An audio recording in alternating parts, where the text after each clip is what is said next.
Today we're going to be talking about what impedes comprehension, what stops kids from actually understanding what they're reading. So before we get started though, we're going to throw in our intro.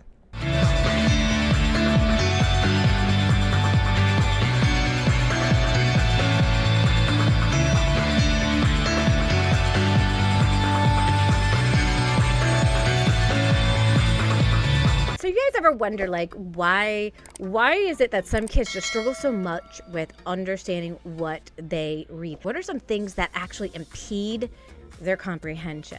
What's the first thing that pops into mind for you? Well, I have a list of 5 things, and I think the biggest one I was gonna wait and like save it for last, but I guess let's just start with the simple one. I'm sure Justine would agree that one thing that will impede reading comprehension is just that the text is too challenging. So I'm coming at it from the perspective of students who are reading things that are required, like whatever they're having to read in school. It could be that the text is either, and I've got it written down, it's just too hard because it's above their reading level. So that might mean there's too many words, like the vocabulary is too either difficult to pronounce or just difficult to, they don't know it when they see the word, and even if they hear it said out loud, they may not know.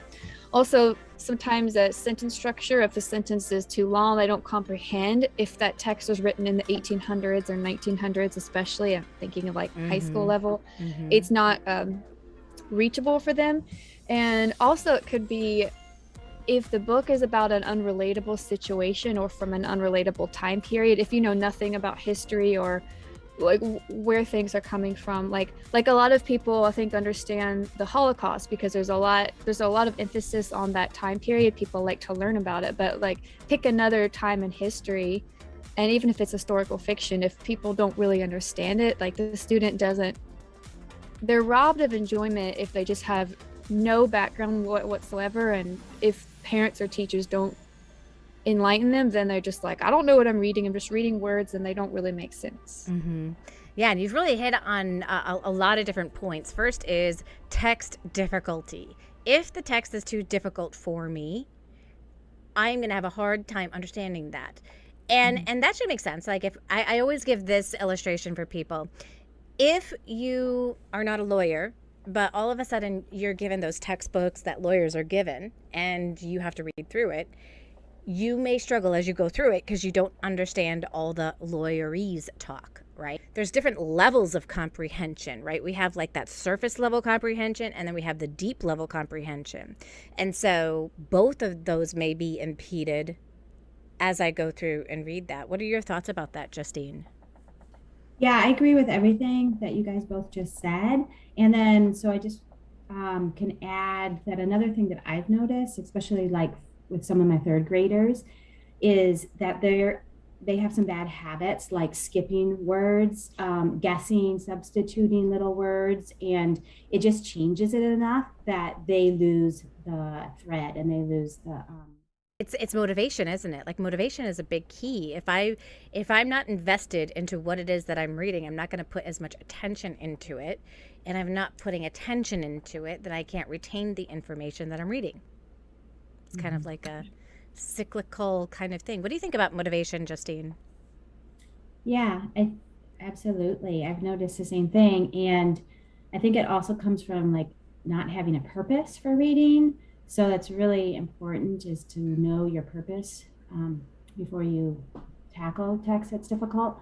And also interest, like you mentioned. So it's really important to be interested, because you can, if you're motivated and really interested in a subject and want to learn more about it, you can understand text that might be too hard for you, just because of that drive and that interest to do it. So, And addictions I wrote down is like video games, TV, and phone. I mean, I'm speaking from my own experience too. I love reading, but there are many times I'll just choose video over a book because I'm tired or I can't wait to see the next episode of the new TV show I'm watching. And I can only imagine when you're young, your brain is being wired to just be in front of that screen all the time. Like, I wasn't allowed to play video games as a kid, and it used to annoy me because I'm terrible at video games now when I try to play. But I'm actually glad now because now I have the patience for reading. And I want to, I would prefer it. I know it's better. Well, I'm biased. I think that it's better than doing most other pastimes because we constantly need to be learning. And so one way to learn is to actually read and absorb. It's quicker sometimes to do video, but reading, reading for pleasure is just, I think it's better for you. I think it's better for mental health. And so if students aren't used to doing that as kids, why would they? I can't imagine if I was an adult who had never really read, I think I wouldn't be interested in reading. It has to start at a very young age. Mm-hmm.